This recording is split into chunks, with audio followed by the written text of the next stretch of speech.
अमित शाह आकर के सीमांचल के इलाके में जो तमाम बैठकें करते हैं, सबके केंद्र में यही बात होती है कि घुसपैठ को रोका जाए और साथ ही सीमावर्ती इलाके में जो अतिक्रमण हुआ है उसको हटाया जाए, अवैध जो निर्माण हुआ है उसको हटाया जाए। और सबके केंद्र में जो इशारा कर रहे थे वो बार बार किशनगंज की ओर था।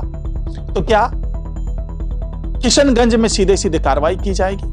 क्योंकि सबसे मुश्किल हालात जो है वो किशनगंज में ही है। तो किशनगंज में किस तरीके से कार्रवाई की जाए उसका एक ट्रायल अब प्रशासन कर रहा है और उसी के आधार पर किशनगंज में आने वाले दिनों में कार्रवाई भी होगी। लेकिन जो दिक्कतें महसूस की जा रही है सीमावर्ती इलाके में, उसका प्रभाव किशनगंज में ना पड़े और किशनगंज में फुल प्रूफ प्लान लेकर के प्रशासन आए, उससे पहले का ये ट्रायल हो रहा है और उसमें कई अड़चनें आ रही है, कई दिक्कतें आ रही है। उसी पर चर्चा करेंगे आज की इस रिपोर्ट में, तो इसे आगे तक जरूर देखिएगा। नमस्कार, मैं हूं डॉक्टर सुरजीत सिंह और आप देख रहे हैं YBN बिहार झारखंड। अगर आपने अभी तक इसे सब्सक्राइब नहीं किया है तो सब्सक्राइब कर लीजिए और अगर आपको ये वीडियो अच्छा लगे तो लाइक कीजिए, शेयर कीजिए और कमेंट जरूर कीजिए। तो किशनगंज में बैठकों का दौर चला था, अररिया में बैठकों का दौर चला, पूर्णिया में चला। तमाम, चाहे वो SSB के अधिकारी हों, चाहे IB के अधिकारी हों, चाहे ITBP के अधिकारी हों, चाहे बिहार पुलिस के हों, मुख्य सचिव हों, DGP हो, ED हो, तमाम जो टीम थी सबके अधिकारी मौजूद थे और उस बैठक में कई अहम फैसले लिए गए। और सबसे बड़ी चिंता जो जताई गई अमित शाह के माध्यम से, क्योंकि उनके पास तमाम रिपोर्ट आई है, गृह मंत्रालय में जो रिपोर्ट दिए गए हैं वो बहुत चौंकाने वाले रिपोर्ट थे और उसी के आधार पर अमित शाह ने ऐलान किया था कि यहां पर भी अब गुजरात मॉडल लागू करना ही पड़ेगा। क्योंकि गुजरात में जिस तरीके से सीमावर्ती इलाकों में 10 किलोमीटर के इलाके पूरे खाली करा दिए गए, जो भी अतिक्रमण था, जो भी अवैध निर्माण था, सबको खत्म कर दिया गया था, तो वैसा ही कुछ यहां पर भी होगा और वो पूरी रणनीति तैयार की गई थी। अब उसी रणनीति के तहत जो बड़ा काम होना था वो था किशनगंज में। लेकिन किशनगंज में मामला बहुत संवेदनशील है, तो वहां पर कैसे कार्रवाई की जाए जिससे हालात भी खराब ना हो, शांति व्यवस्था भंग ना हो, कानून व्यवस्था खराब ना हो, तो उसके लिए एक ट्रायल करने की सोची गई। और वो ट्रायल कहां किया जा रहा है? तो वो किया जा रहा है पश्चिम चंपारण के जो बगहा इलाका है, वहां पर इस ट्रायल को किया जा रहा है।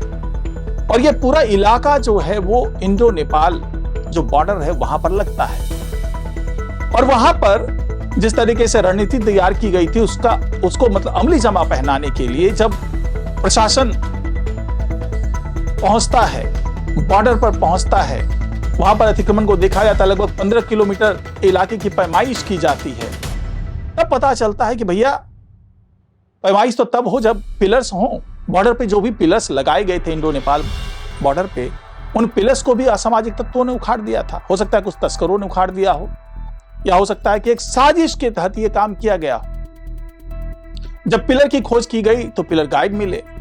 इसके बाद भी वहां पर SSB के अधिकारी और नेपाल के जो सीमावर्ती जिले के अधिकारी हैं, जो उनका सुरक्षा बल है, उन लोगों ने जब संयुक्त अभियान चलाया, पैमाइश शुरू हुई। अब जब भारत की तरफ के इलाके में SSB के अधिकारियों ने जब जांच पड़ताल शुरू की तो करीब 173 ऐसे अतिक्रमण वहां पर मिले जो कि अवैध थे।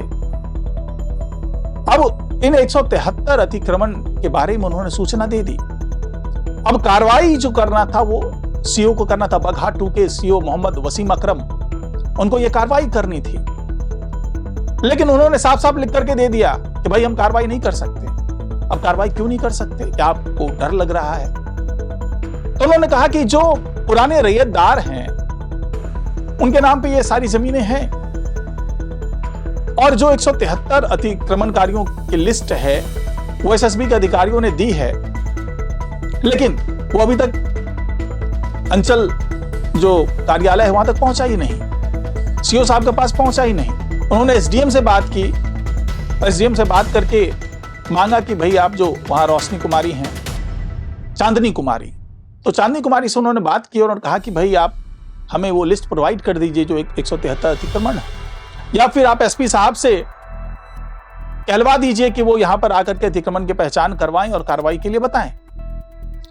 लेकिन तमाम प्रयासों के बावजूद जो दस्तावेज हैं वो सीओ ऑफिस तक नहीं पहुंचता है। अब दस्तावेज नहीं पहुंचने के कारण कार्रवाई नहीं होती है।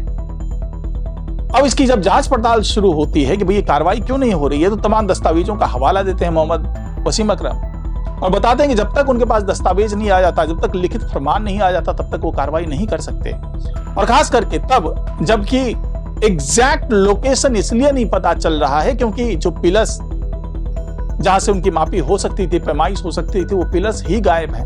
तो सबसे पहले तो ये तलाश किया जा रहा है कि वो पिलर्स थे कहां पे, क्योंकि थोड़ा सा भी अगर आगे पीछे हो जाता है तो ये सीमा विवाद का रूप ले सकता है। यही वजह है कि नेपाल के अधिकारियों के साथ भी बैठक चल रही है। और यहां पर ही क्यों ये ट्रायल किया जा रहा है, वो इसलिए किया जा रहा है क्योंकि ये इलाका थोड़ा शांत इलाका माना जाता है और यहां पर अगर कार्रवाई होगी तो यहां पर उस तरह की मुश्किलें नहीं आएंगी जिस तरह की मुश्किलें अररिया में आ सकती है या फिर किशनगंज में आ सकती है, कटिहार में आ सकती है, पूर्णिया में आ सकती है। तो उस तरह की कोई भी मुश्किलें यहां पर नहीं आएगी। और दूसरा ये इंडो नेपाल है बॉर्डर। अगर हम उधर चले जाते हैं किशनगंज की तरफ, उधर ठाकुरगंज प्रखंड की बात कर लेते हैं जो कि चिकन नेक के बिल्कुल पास में जो सिलीगुड़ी कॉरिडोर है उसके पास में है, तो वहां पर अतिक्रमण को हटाना, वहां पर अवैध निर्माण जो कि धार्मिक स्थल भी कई जगहों पर बना दिए गए, तो उनको तोड़ना बड़ा मुश्किल हो सकता है, बहुत चैलेंजिंग हो सकता है। तो यहां पर यह ट्रायल चलाया जा रहा है कि यहां पर किस तरीके से अतिक्रमण को हटाया जाता है, उसका परिणाम क्या होता है, किस तरह से कागजी कार्रवाई करनी चाहिए, क्या इसका विरोध होता है, क्या अतिक्रमणकारी इसके खिलाफ अदालत जाना चाहेंगे या क्या क्या चीजें हो सकती है, वो सारा कुछ ही ट्रायल अब बगहा में कर लेने की योजना है।